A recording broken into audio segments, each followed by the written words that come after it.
TGR. Hey guys, it's your boy, Onyx.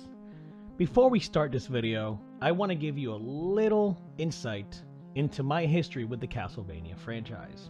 So, back in the day, when I was but a wee lad, I owned an Xbox 360 like many others. In 2007, Symphony of the Night released on the Xbox Live market. Before this, my history with the franchise was relatively small.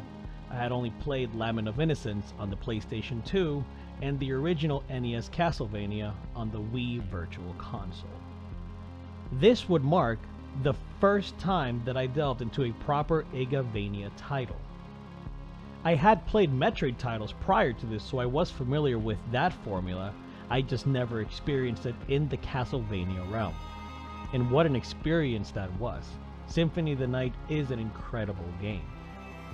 Afterwards, I decided to pick up some of the DS titles that were inspired by that formula and loved them as well. So fast forward to 2019. It's been 4 years since a successful Kickstarter campaign by Koji Igarashi, and we finally have our hands on Bloodstained, the Ritual of the Night. Now this is a successful Kickstarter. This game is everything a fan could have wanted, and is another great addition to the ever-growing list of titles in that metroidvania genre. Let's start the discussion on Bloodstained Ritual of the Night with how the game looks. Pretty recently, Igarashi-san and company released a hella ballsy trailer that showcased how the graphics style changed due to major criticisms, and this change was for the better. The final product looks more vibrant, colorful, and full of life, or demonic energy, I suppose. While I don't utterly love the running animation of Miriam, I do enjoy the ever-growing assortment of poses and attack animations. Despite that, some of the character portraits during dialogue sequences can look a bit stifled and stilted, but this isn't a game with a huge budget either. Most care in the animation department went into the enemies. There is a ton of variety here, and having only played roughly 3 hours, I can safely say that I've seen a lot of that aforementioned variety.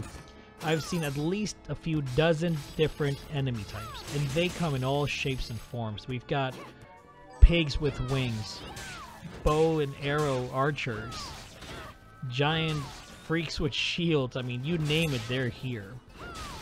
Now this is the perfect segue to talk about the core gameplay loop. There is a constant, and I really do mean constant, acquisition of demon powers. That consistency really gets those levels of dopamine going. There is this sense of growth that you get constantly, from the aforementioned enemy shards, which provide powers and passive boosts, to the returns of familiars, which is something I was so happy to see. My favorite familiar so far is Silver Chariot. I mean the Lance dude. That wasn't a JoJo reference, I promise.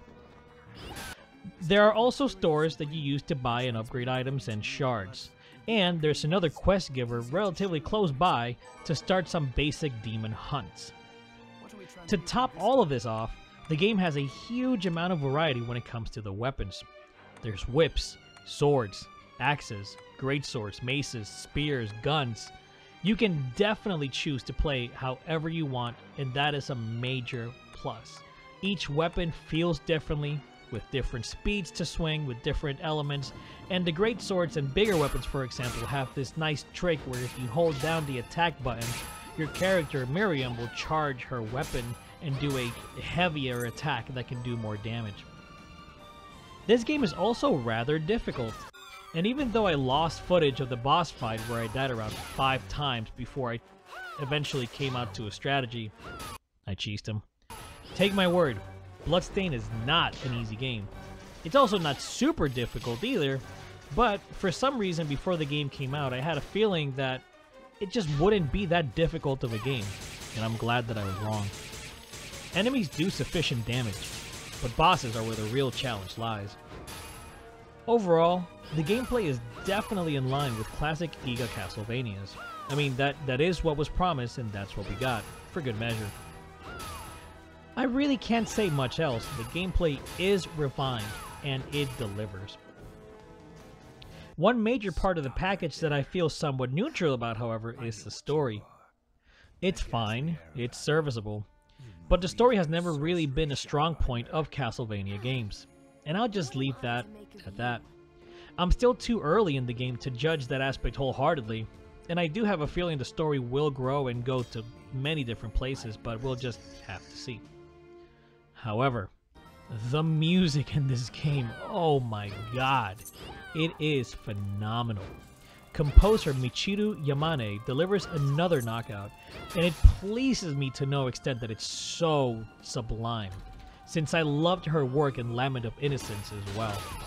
I know music is hella subjective, and some fans may have preferred the style of music from other Castlevania entries, but this one just fits everything perfectly. Major kudos to the Tower of Twin Dragons music. Ooh.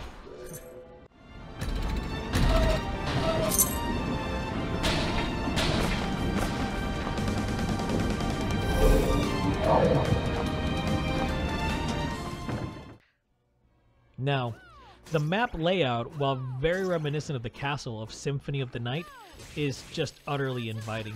I lost myself exploring the castle during those first few hours, and kept questioning if I had gone down the right path, or if I had gone somewhere that I really wasn't supposed to yet.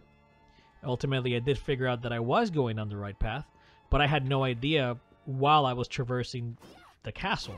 When you feel lost, yet you're still going to the right place. That to me, that's good level design. So, overall, at this point in time, this is a great package that I am still unraveling, and I really can't wait to sink my teeth back into it. What do you guys think? Any one of you that have played the game, do you agree with me? Is it everything you've wanted and more? I personally am really glad. I was slightly worried going in. I have faith in Igarashi. A lot of the early footage in particular just wasn't doing it for me, but I'm glad I was wrong. The game has delivered so far, and I can't wait to see more. Let us know what you think in the comments below. I hope you enjoyed this video. Please join us on Patreon. Please join us on Discord. We have a great conversation always going there. So feel free to join the community. Thanks for watching, and I'll catch you on the next one. Like what you saw? Check out some of our other videos. Be sure to click the subscribe button, hit the little bell, and let us know your thoughts in the comments below. Thanks for your support, and thanks for watching.